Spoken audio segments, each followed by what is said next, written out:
Hello, my friends. I have a relatively interesting video for you today. So I have talked in the past about how I have more than likely fairly above average genetics for the task of getting stronger, as is evidenced by the success myself and my little brother have had in the task of getting stronger. It would be extremely arrogant to say that we do not have pretty substantially above average genetic propensities towards being strong.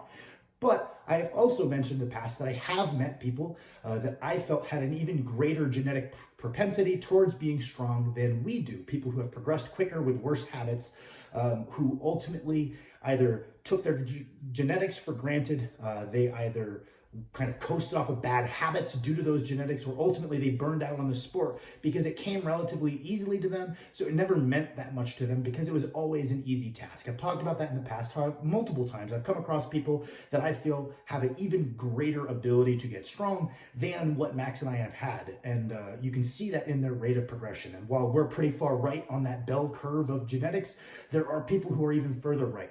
And I am here today to rescind that statement and tell you guys why I think I have as good or better genetics than anyone I have ever met, or at least why I choose to believe that. So now that I've kind of got you with my cool little hook line at the beginning and a catchy title, I'm going to explain to you guys why I choose to believe this, and I would say maybe consider it. Maybe it's not for you, but the reason I choose to believe that I have better genetics or equal genetics to anyone that I have ever met.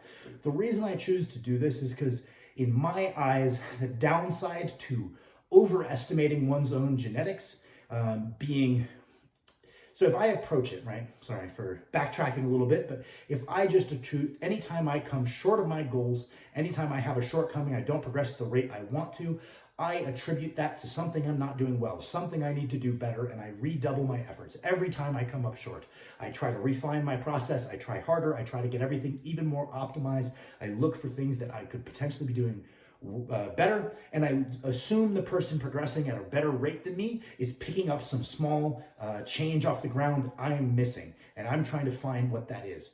The downside to overestimating one's own genetics is that eventually you might reach your absolute maximum potential and be forced to come to terms with the fact that that was the most you were genetically able to do, which can be a little bit of a kick in the dick, but you have reached that goal. And then I think once you have kind of made that realization, you can still find solace in knowing that you achieved the most you could. Whereas on the other side of the coin, if we underestimate our own genetics and we never even live up to that potential because we assumed we had a lower genetic ceiling than we actually did, and we tailored off our efforts assuming we had reached our peak when we hadn't, right? To me, that is much more off-putting. And that's why I personally think that overestimating one's genetics, if we're going to be wrong, we would rather overestimate than underestimate, because at least we are going to, it's the whole stereotypical cliche of shoot for the moon and you'll end up amongst the stars, even though the stars are a little further away than the moon, but it's the general gist of that old phrase, right? And I would put this forward to a lot of young guys that are constantly trying to gauge how their genetics are within their first year of lifting. How about you just assume they're really good, assume people who are doing better than you are doing something better than you, and grind it out for 10 years, see where you end up, and then maybe you can assess your genetics, right? We don't want to make that mistake of being someone who underestimates our genetic capabilities and never even lives up to our potential. Yes, maybe there is some low self-esteem moments that can come along with overestimating one's potential.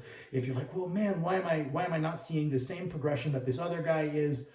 Just try to stay in your lane, right? I can understand the downsides to this mentality and why it isn't for everybody. I think some people might get so caught up in the, damn, this guy is just better than me. This doesn't make any sense. What am I doing wrong?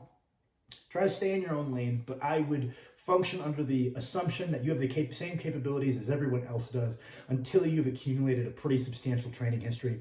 Then you can worry about it. But that would be my pitch. I'm sure someone's not going to like this because anytime you talk about genetics, people aren't going to like it. But that would be my pitch. Let me know what you guys think.